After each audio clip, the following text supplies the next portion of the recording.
Hi, my name is Chris Goodwin, and I am currently a student in the Data Science Master's Program at Bellevue University. Today, we will be taking a look at one of the most popular audio streaming platforms in the world, Spotify. We will be looking at data on a number of songs housed on Spotify and determine if we can predict how popular they will be. So why did we choose Spotify? There are a couple of reasons. First off, Spotify is the world's biggest music streaming platform with over 286 million monthly active users. Users of the service have access to one of the biggest ever collections of music in history, plus podcasts and other audio content. Secondly, their API makes obtaining the data incredibly easy. With a simple command, we are able to retrieve a plethora of data points on every song in their database. We can take this and begin shaping our models accordingly. Before we begin, we also have to take into account what truly makes a song popular. There may be obvious answers, like if an artist is already popular, their new song will likely be popular as well, or if a song is constantly played on top 40 radio, it will likely be streamed more at home, or even if a record label pours money into advertising and promotion. There are also Spotify curated playlists which impact popularity. These playlists are instrumental in guiding consumers to specific content according to a new working paper by researchers at the European Commission's Joint Research Center and the University of Minnesota. Our project will take a deeper look than that, though, doing more of an internal analysis of the songs. What about each individual song, regardless of these outside influences, makes it popular? As with any good analysis, we need to find some good data. As I stated in the last slide, we will utilize data that was retrieved from the Spotify API. A Kaggle user did the brunt of the work for us, compiling a data set of over 175,000 songs that we can analyze. Each song in the data set has the following features: acousticness, which ranges from 0 to 1, danceability, which ranges from 0 to 1, energy, which ranges from 0 to 1, duration_ms, which is the duration of the song in milliseconds, typically ranging from 200,000 to 300,000. Instrumentalness, which ranges from 0 to 1. Valence, which ranges from 0 to 1. Popularity, which ranges from 0 to 100. Tempo, which is a float typically ranging from 50 to 150. Liveness ranges from 0 to 1.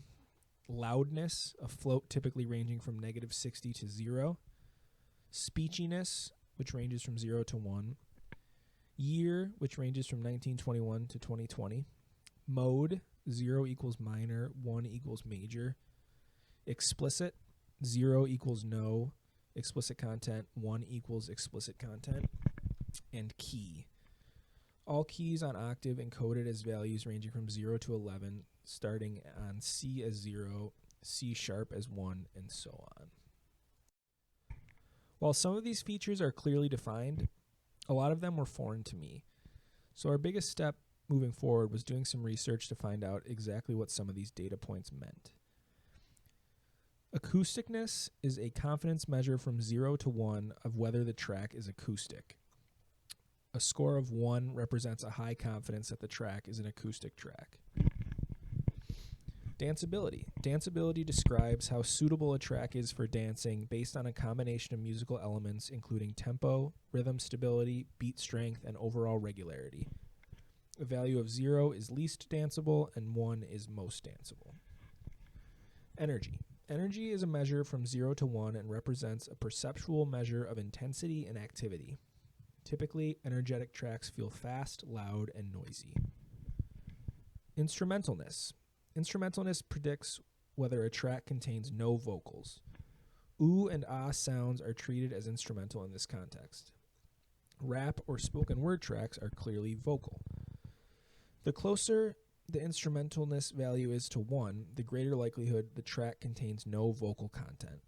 Values above 0.5 are intended to represent instrumental tracks, but confidence is higher as the value approaches 1.0.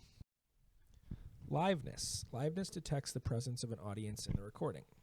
Higher liveness values represent an increased probability that the track was performed live. A value above 0.8 provides strong likelihood that the track is live. Speechiness. Speechiness detects the presence of spoken words in a track. The more exclusively speech-like the recording, example talk show, audiobook, or poetry, the closer to 1.0 the attribute value. Values above 0.66 describe tracks that are probably made entirely of spoken words. Values between 0.33 and 0.66 describe tracks that may contain both music and speech, either in sections or layered, including such cases as rap music. Values below 0.33 most likely represent music and other non-speech-like tracks. Tempo. The overall estimated tempo of a track in beats per minute, or BPM. In musical terminology, tempo is the speed or pace of a given piece and derives directly from the average beat duration. And finally, valence. Valence is a measure from 0 to 1 describing the musical positiveness conveyed by a track. Tracks with high valence sound more positive, for example, happy, cheerful, euphoric, while tracks with low valence sound more negative, sad, depressed, or angry. Now that we have a better understanding of what we're looking at, we can begin our analysis. The first thing I wanted to do is take a look at the distributions of our features. As seen on the screen here, I created histogram plots of each of the features. Nothing stands out too much from these distributions. Energy has a somewhat uniform distribution. Valence and danceability look almost normal in their distribution. Year is swayed to the more current songs. There are a lot more clean songs than explicit songs. And most importantly to our analysis, it appears that a good chunk of songs have a low popularity rating. I think that should be fine in the long run, but definitely something to remember as we move forward. The next step was to create a heat map of the correlations between our variables. This will show us if any variables have a strong relationship with popularity on their own. If we use a cutoff of plus or minus 0.2, we see that there are a number of variables that have a discernible impact on popularity. Acousticness, energy, instrumentalness, loudness, speechiness, and year. We are going to key in on these variables in our models and see if they have a large impact on their own. This leads us to the model setup. As we stated, there are a number of variables that have a noticeable one-to-one correspondence with popularity. We will key in on these variables when we build our models. These features will represent our X variable. Our variable of determination, Y, will of course be popularity. We will then split the data into test and training data sets using an 80-20 split. This split yielded roughly 140,000 songs in the training set and 35,000 songs in the test set. One final step we took was to standardize the data, which often makes training more efficient. Standardization rescales our features so they have a mean of 0 and a standard deviation of 1. The first model we compiled was a random forest regressor. Decision trees learn how to best split the data set into separate branches, allowing it to learn non-linear relationships. Random forests build many individual trees, pooling their predictions. As it uses a collection of results to make a final decision, random forest regression is often referred to as an ensemble technique. We fit the model to our training data and then evaluated the accuracy on our test data. Using only the 6 variables of interest, we received an accuracy score of roughly 62 with an average error of about 9. At the surface, these values aren't great. However, when you think about the fact that popularity is on a scale from 1 to 100, an average error of roughly 9 points isn't horrible. However, since the numbers weren't that impressive, I wanted to try again using all the features we have available to us. Does including everything muddy the waters even more, or does it help keen in on the popularity scores? Fitting the model to our new training set, I then calculated the accuracy score and average error of 66 and 8.4 respectively. This is definitely progress. Our accuracy score increased by over 4%, and the average error went down by about half a point. On the right, I have displayed a chart of the importance ratings for all of our features. The most striking thing from this chart is that year truly dominates the model, accounting for over 50% of it. This would make sense since you would expect the recent songs to be more popular. However, we also see that some variables we excluded originally were actually significant to the model. It would appear from this that including every variable enhances the power of our model, so I will include them in the models moving forward. Our second model is a k-nearest neighbors regressor. K-nearest neighbors, or KNN, makes a prediction for a new observation by searching for the most similar training observations and pooling their values. I felt like this would be a great option since we could pool like songs together and hopefully determine their popularity. However, for the KNN model, we only had an accuracy score of just over 53 with an average error of about 10.3. We took a step back in this model, dropping almost 10% in accuracy and increasing our average error to over 10. Once again, in context, I think being within 10 points from 1 to 100 is not absolutely terrible, but it would appear that this model type is not great for our data set. Our third and final model is a neural network. Neural networks can learn complex patterns using layers of neurons which mathematically transform the data.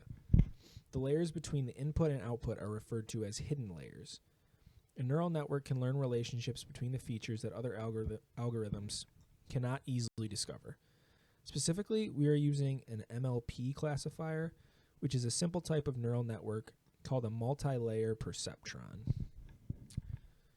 As you can see from the scores here, this model was by far the worst performing, with an accuracy score of roughly 26 and an average error of about 10.33. Unfortunately, with an accuracy score this low, we don't gain much insight into our data here. So where do we go from here? It is obvious that none of our models were very impressive. We are not able to achieve an accuracy score of higher than 65 or an average error of less than 8. Is this a data issue? Did we make a wrong decision along the way? Is popularity just impossible to predict? I believe the answer to all of these questions is no, but how do we prove it? I think our biggest issue here is the year. Year alone accounted for over 50% of our models. It makes sense because the popularity rating is a current/active variable, meaning that it is the popularity of the song today. New songs definitely get more airplay, especially in the Spotify playlist that we mentioned earlier. This is going to sway their popularity. But how do we combat that? Should we remove the year altogether? Should we try to find a way to bin some of the years together? Should we adjust the popularity ratings to account for the year? We are on the right track, but I think finding the right answer to those questions will greatly improve the accuracy of our predictions.